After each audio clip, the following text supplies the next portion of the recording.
What's up, everybody? Welcome to the show. In this episode, CT and I sit down with Trevor Oakes, founder of ABO Baseball, a baseball bat company. This company produces the best maple, ash, and birch bats in a variety of styles and finishes using only inspected premium wood out of Canada. Trevor Oakes' story is very interesting. This is a guy who loves the game of baseball, and he wants everybody to share in the love with him, essentially. He started this bat company after he started playing hardball in an amateur league, and he realized how expensive it was to purchase bats. I mean, you can run up 100, 200, even more per bat. And what happens with baseball bats? They break.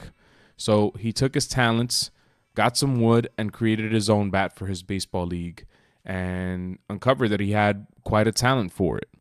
So upon creating his own bat, his teammates became interested in what he was doing.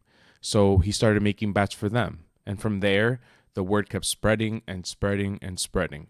To the point now, as Trevor mentions in the interview, that he may soon be able to quit his day job and do this full time, which is totally awesome, man. Can you just imagine doing what you love for a living? Not only that, but Trevor could go out there and sell his bats for way more than he can. But as he states in the interview, he wants people to have his bats. He wants his bat on people's hands. He wants to see it all over the place. And that makes total sense. And for him, it's not about the money. It's for the love of what he's doing. And this is one of the nicest guys that I've ever spoken to on this podcast. I'm glad that we reached out and got in touch with each other. And if there's anything that I could do to help Trevor, it's to really tell you guys how great his product is, and that if you go out there and purchase his bats, you're getting it from a guy who's doing it from his heart. And I think that that's awesome. I mean, I know it's a little sentimental, a little corny, but it's the truth. So for all you out there, amateur ball players, high school ball players, college ball players, big league ball players, if you're listening, go to abobaseball.com and support this dude. All right? So without further ado, here's Trevor Oakes.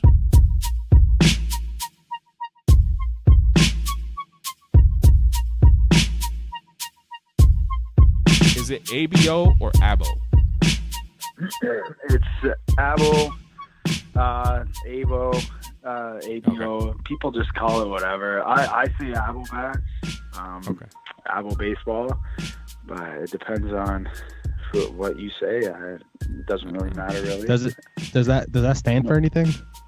Yeah, it's my kid's name. I have two small children, Audrey and Brandon, and then my last name is Oakes. So my wife was like, "Oh, we should call it ABO Bats." When I started the business, I was just gonna call it Oakes Bat Company, but Right. I feel like there's too many bat companies, so that everybody's like, this bat company, and we wanted something different. So Yeah.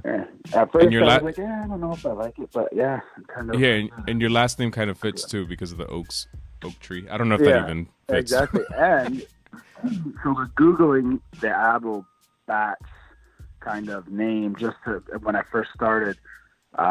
If you Google an ABO bat, not only will my bats come up there right now, but before that, and it's an actual animal bat. Like an ABO bat is an actual flying animal. So it's kind of weird how it all kind of goes together. I'm about to look that up right now because I've never heard of an ABO bat, and I'm curious what that looks like. CT, when you get that information, would you give us a nice description of what these ABO bats look like? If you go on Wikipedia, man, it doesn't look good. It looks very terrifying. Oh man. Yeah. Wow. I picture bats not looking this hairy. I don't know. That's just me. Yeah, crazy. And by the way, we're talking about the actual ABO bat, not ABO bats. Yeah. Yeah. The flying animal. The flying animal, right? Yeah. It was kind of weird when I googled that and seen that. I was like, it's meant to be like. Yeah. It's that's awesome. So maybe you should think of, here's my 2 cents, which don't really matter, but just in case you care. Everything. incorporate it into your logo. Maybe put a bat symbol or something somewhere in there. I don't know. Yeah, well, I have an artist friend that actually did a logo design for me, and I still have it. I just haven't used it. Okay. We're thinking, okay, well, we'll put it on some shirts or something. But there's another bat company that actually uses a bat as their logo, so I kind of steered clear of it because I didn't want to be a follower or a copycat. I want to just do my own thing. You actually have on your apparel section on abobaseball.com. You actually have some really good T-shirts on there. That would be a funny one, I think, at least for me. I mean, I got a chuckle out of it. Yeah, for sure. Yeah, like I have a list of shirts that I'm gonna come out with. Yeah, we're just in the works of like finalizing all the designs. I just talked to a guy the other day. He's gonna start designing some for me too. He's kind of an artsy guy. So yeah, there will be more. I like the whole like baseball lingo kind of shirts and stuff that, you know, looks good and cool to wear, but also means something in baseball terms. So I'm into all that. So yeah, hopefully by summer we'll have a bunch of shirts on there. So, it'll be good. Nice. I like Dinger Swinger. That one made me laugh. I like that one. That's a good one. Yeah, there's a lot of kids that like that one. Yeah. Trevor, real quick, let's get a little bit into the bats. Okay. I feel like I'm cursed because like when I go to buy something, I immediately go to the most expensive version of what I'm gonna go buy. Yeah. And I'm looking at your top of the line bat on your website, and it's currently at, I guess, standard at 150, give or take. And compared to other big name bat companies, it's significantly less. So how do you get away with making less expensive bats but still top quality? Well, it was my thing to always, when I started, I didn't want to be a millionaire. I wanted everybody to swing these bats. So whether, you know, it was a kid down the road or like a professional baseball player, it was just a level across the board. And like, I never wanted to be the highest price bat, like for $190, $200 for a wood bat. Like, I know what it's like to be a parent. I can imagine what it's like to be a parent to buy these bats for these kids at 13, 14, 15 years old, especially new to wood hitters. It's different. So, I mean, the wood that I use is all certified. It comes like we get a certificate when we get it. It's stamped, and it's graded the highest quality you can get in a maple bat. And the cost is up when you get this wood, but I still make money and I don't need to make any more really. I mean, I'm happy with what I do. To me, I'd rather have everybody swing these bats than just have somebody go, yeah, okay, here's a $200 bat. Seems okay. Like, you know what I mean? Like, I don't know. It's not always about the money. I guess it's more, I want to see these bats everywhere than just making a dollar bill. So yeah, that was always my thing. Like, I never want to be the high price kind of guy. And so I kind of found that median and stuck with it. So yeah. That's good. And I like that. I like that mentality, and I agree with you. It's not all about the money, and you're building something too. You're building a brand, and it works in your favor to get it out there as much as possible. And so, I would imagine that part of the reason why it's expensive to play baseball is because these bats shatter, right? So, how are your bats compared? I mean, it's probably hard to draw a comparison right now, but from people who have purchased your bats and from your own experience, how do they hold up compared to some of the other bats? Well, when I first started, it's very hard to find good wood. And once you do, it's the biggest secret in baseball. Mm-hmm. So I have a partner now, and we drove around this province in Canada looking for wood, looking for a wood supply. We found this guy. We don't tell anybody about it. It's our little secret, but it's top notch. It's top notch wood, and it comes, like I said, certified to me. But when I first started, it was very hard. So you're getting in the game. People are buying your bats. You're buying this wood that you're told it's good. It may or may not be. It wasn't always the best wood we were getting, but my prices were not high either. So from where we started like a year ago to like now, it's completely different. So the wood we were getting was mediocre, and there was nothing wrong with it, but there was a couple bad batches that you would see the kids say, "Oh, well, I broke my bat," and you feel bad. But I always ask for the wood back. I always replace the bat, but I also ask for the broken bat back, just so I can see what was wrong with the wood and do that research and then steer clear of that again. But now I just like the feedback from this new wood line is so positive. It's so good. No, there hasn't been any negative feedback around it. So yeah, we're pretty happy with this supplier now. So it's good. Things are good. Awesome. Nice. Do you so I'm just curious, like, can you take us a little bit through the process of actually going from grinding the bat down to shipping it out? Like, does it go through any yeah, what's the word I'm looking for? Like test, but like the the collision test? Yeah, we don't hit the wood. So basically, especially with this new wood, it comes, like I said, it's dead straight, and that's what you want, is a nice straight grain wood. So basically, when I go in the shop and I grab the order forms, say we're making a 32-inch bat, I grab the wood and I have a CNC lathe. But if somebody wants it handcrafted or a different type model turn that I don't have programmed, then I'll make it by hand. And I've made probably 3,000 bats by hand now. So I've gotten really good at it. And so, yeah, basically I would move the billet into the lathe and I would start cutting down. I always start at the handle and I work my way up to the barrel. And so basically turning it down to where I would get close to a finished cut and then measure and then do one finished cut, sand the bat, take it out, and that's when the painting process starts. So you'd start staining or paint or whatever. Like I do a lot of custom bats. We do offer a lot of like just basic models, and there'll be more coming to the website. That website's very new. We only launched that like 2 weeks ago. No way.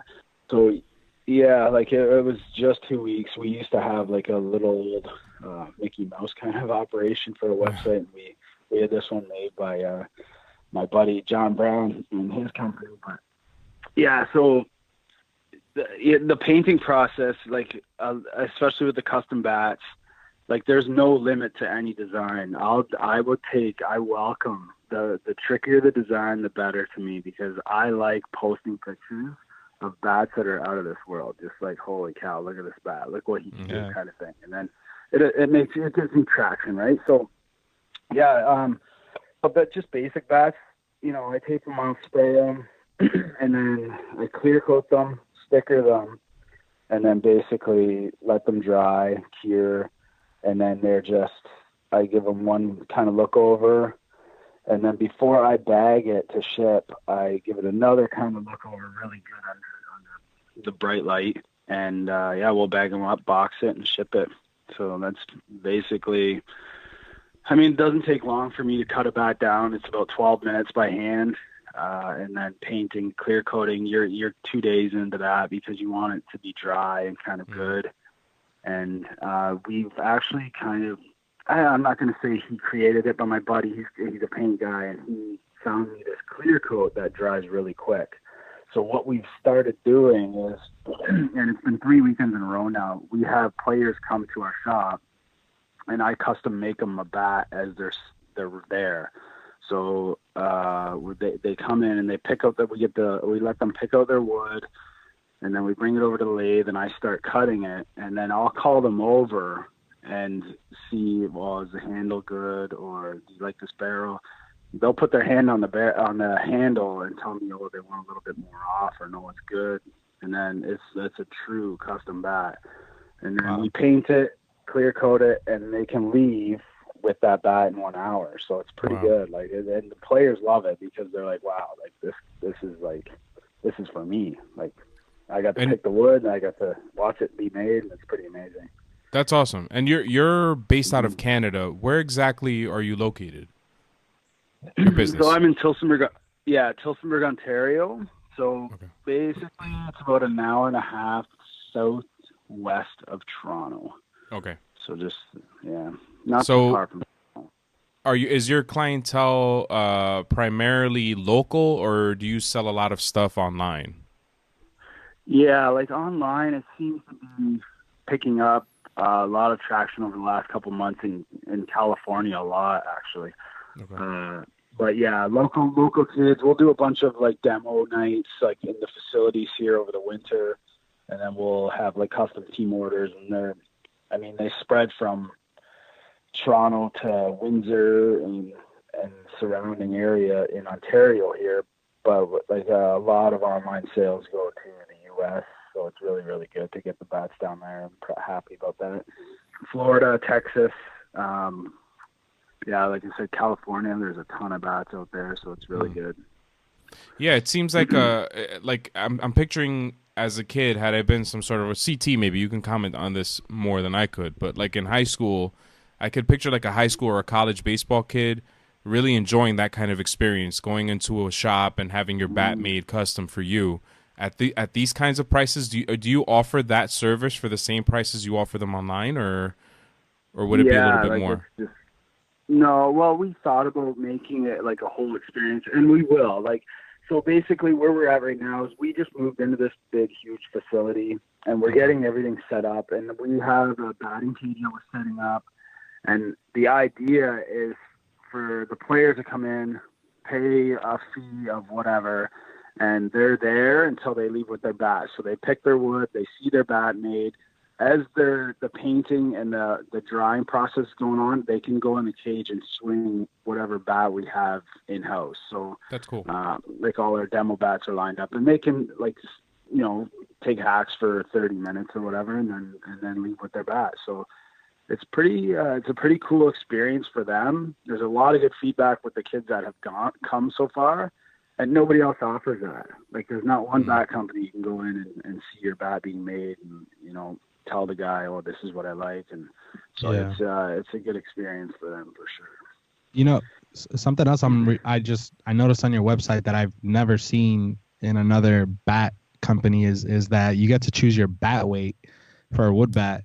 And I was always under the assumption that the weight is what the weight's going to be because it's a wood bat. But how do you shift the weight if that makes sense? Yeah. So basically, I know where to start with. So we weigh all our billets when we grade them. We in the store, in the wood storage room, and if somebody wants like a 33-inch 30 or a drop 4, then I know where to start. You know what I mean? Like I know what weight. Like I'd just pull out like an 88-ounce billet or something like that, and that would basically turn out to be what they want. So it's all a big learning, and there's like a formula you can look up, and or I know there's another bat company. They were talking about how they generated a formula to take a billet at this weight, and it will be this weight of a bat. So I'm not sure what that formula is, but I just know it from my experience of making all these bats, like what to start with. So it's been pretty good. I learned something today. I never knew that about. Actually, you know what? Kind of makes sense. What I feel like doing is getting a 31-inch bat, but making it so heavy that it's just like kind of like handing it to someone and them looking at me like I'm crazy. Yeah, for sure. Like I just made a bat for Delabar, who is a really good all-star pitcher. I met him at the coaching convention down in Texas last January, but yeah, he ordered a bat. He wanted a custom 36-inch. He asked for a 36-inch 70-ounce bat.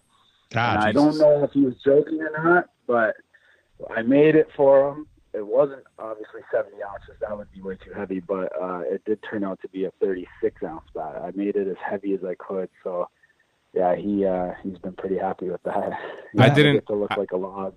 I wasn't able to catch the name. Who was it that you made the bat for? Steve Delabar. Oh, okay, Yeah, okay. he was a pitcher. A pitcher, right? He was in Yeah. the Jays organization. Yeah, so I think Rangers. Yeah, he's a big dude. Throws hard. Wow. He's a That really reminds me. good guy. A really good guy. Reminds me of does anybody remember Alfonso Soriano? His bat. It's like Oh my 38, God. 38 inches.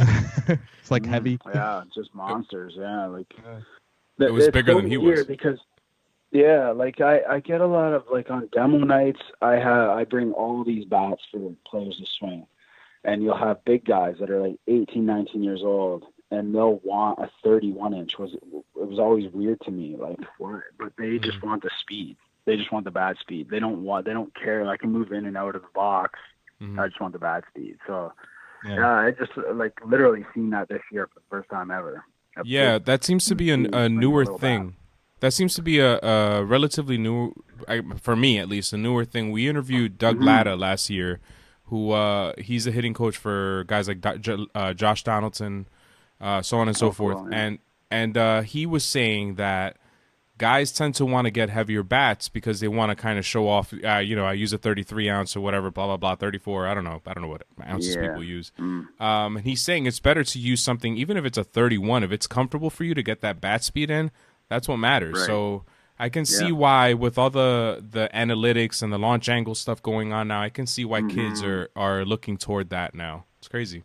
Yeah, for sure. Like there's so many compared to when I played, or even 5 years ago. Like there's so many options for kids to break down this game now. So it's been pretty cool to see it all happen and see, especially up here in Canada, because we didn't have.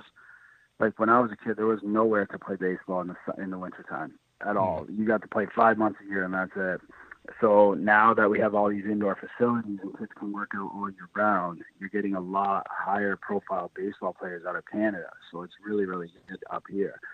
And the bat speed is where it's at. Like to me, now that I see these launch angle and like you said, like all these analytics, I notice more and more that people are just choosing bats on bat speed alone, not, well, I can't swing a 31. People will, look at me weird because I'm 6'5", and, so yeah, it is a lot different now for sure. And I want any of my friends and family listening, I've always swung at 32, all right? I'm not ashamed to say that I swung at 32, and it's because of the bat speed, all right? Yeah, that's all I wanted to say. Thanks for sharing that, CT. Sorry, man. So, Trevor, has this taken over for you? Like, is this how you make your living now primarily, or do you still have a second job or anything like that? Yeah, I still have a second job. I'm hoping to turn that corner within the next month or two, and then just focus solely on baseball bats. I had knee surgery like in November, so I was off from my day job, I guess you can call it. And I really wanted to focus all marketing and everything, like the admin side of the business, and get it rolling and get some traction and make connects with networks and stuff like that. So that's what I did, and I feel like we're on the up, and we have a lot of traction right now. So I feel like we're on the right plane to actually do this. So yeah, it's that's my goal is before summer to be doing this as a full-time job. So did you ever imagine that this was going to be, Yeah, never. Not even a little bit. Not even I started making bats because I still play ball now. I play in like a 35 plus league. It's not a league, it's like a tournament team. But anyway, broke some bats, and I was like, you know what, I'm just going to try and make a bat. And the very first bat I ever made was a little mini bat for my buddy, just to see if I could do it. And so, yeah, I made this bat, and I gave it to him because he just had a baby boy, little Russell.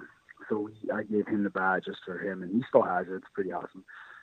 Anyway, the second bat I made turned out what I thought was good at the time. It's garbage now. I still have it. It's in my office at work, but it is horrible. And I can't believe, I thought I just did such a good job. But anyway, it's a start, right? Yeah. But yeah, one thing led to another, and just all my buddies wanted bats, and the players wanted bats, and then word got out. People were contacting me, and then I was like, maybe this could be a thing, right? Like, let's try it, whatever. So I started a business, and we had a little website, and yeah, and it's just been word of mouth. And just this year, and I've been doing this for 2 years now, and really just like this last December, really focused on like, okay, let's take this business and go. Like, now it's time. Instead of just being a hobby, let's make it a job. So we really pushed hard to network and connect with people, and it's been going really well so far. So yeah, we're hoping to be the next big thing out of Canada anyway. Hopefully that's our goal. My number one dream is to see it on TV sometimes. That's awesome, man. That's it. Yeah, That's awesome. It's more than that means more than any money I could make, whatever. I just want like everybody to use these bats and see it on TV. Like, number one goal. That's great, man. So I was yeah, go ahead, CT. I was gonna ask because I never really, as much as I love baseball, I've never really been one about the I guess like the equipment. I kind of just went to Dick's Sporting Goods and picked up one of the cheaper bats that I could find. That's always been kind of my thing. But how does somebody break into like the scene of baseball equipment? Is there like a showcase or something that you could take your bat to after you've earned a certain amount of credibility or something? Yeah, so where I was at the American Baseball Coaching Association, the ABCA, I guess you can call it, and it was in Texas in last January. They have it's a big coaching convention, but it's basically all of the equipment. So there's a trade show with all the new stuff, all bats, different glove makers, shoes, everybody is there. And we went just to check it out because next year I do want to put a booth in there. So we just thought, let's go down, check it out. We'll get a feel for it, see what it's all about, and then see if it's going to be worth our time. And 100% is like a phenomenal show. So we were super happy. Because we weren't going to go. We were going to bail out and be like, nah, whatever. We'll go, next year, whatever. And I'm so glad I went because I met a ton of good guys. Like, raised in baseball, we met him and his dad. Wicked people. Like, those guys are amazing people. And then Steve Delabar and John Madden and the basebologist. He's on Instagram, L.A., good dude.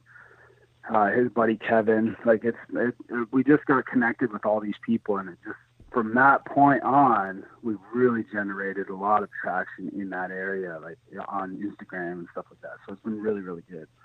And yeah, I would suggest that's where you go to find anything new in baseball. They have everything there. You said Texas? Yeah. Yeah. Well, they move around. I think next year is in Nashville. But yeah, this last one was in Dallas. So okay. It was a pretty cool. Nice. Cool Here's experience. a quick aside. I don't want to talk any crap about Dallas, but what'd you think of Dallas? So the reason why I ask is because I was a teacher and I went to a conference in Dallas once, and I was excited. Never been to Texas before, and I walk out of the hotel. We stayed at the Hyatt. This is completely off topic. I'm sorry. It's all right, man. It's all right. And it was like I felt like I was in The Walking Dead. There was nobody anywhere. I don't know if you had the same experience. I had to ask you. Kind of, yeah. Like, you know what? Like, I thought we only had one day where we had nothing to do. So me and another guy who owns a batting glove business called Lumberjack Sports, he came with me. So it was just him and I, and we were like, oh, let's go downtown Dallas. And yeah, you know what? Like, now that you think about it, there wasn't many people out. Like, it was a thing, but like, it kind of seemed like a little quiet for. I went to where Kennedy was assassinated. I don't know why I did that, but I went over there to check it out. There's nobody there, and I'm just like, I understand. I don't want to see a horde of people trying to see where Kennedy was killed, but you'd think that there's. I'm telling you, I think I went to a Chipotle. I think I saw one person there. That's it.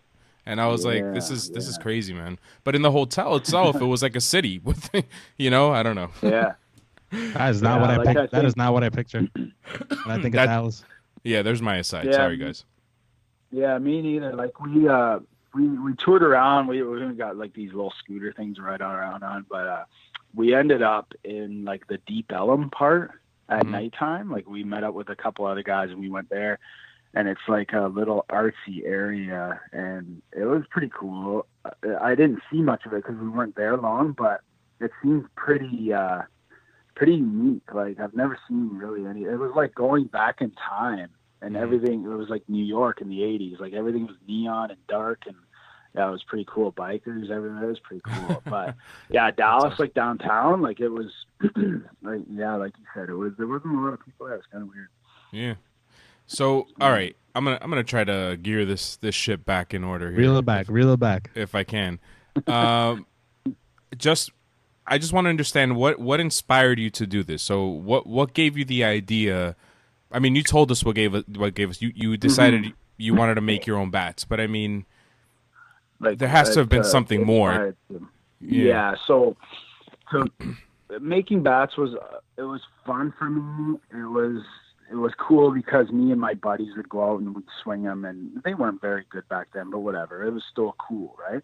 So what really triggered the business was a guy. He was a former LA Dodgers prospect. He got hurt. I think he made it to AA. His name was Sambu. He lives in Quebec, and he got in touch with me because of whatever reason he wasn't happy with his bat supply. So he got in touch with me asking if I could make bats for them and the team.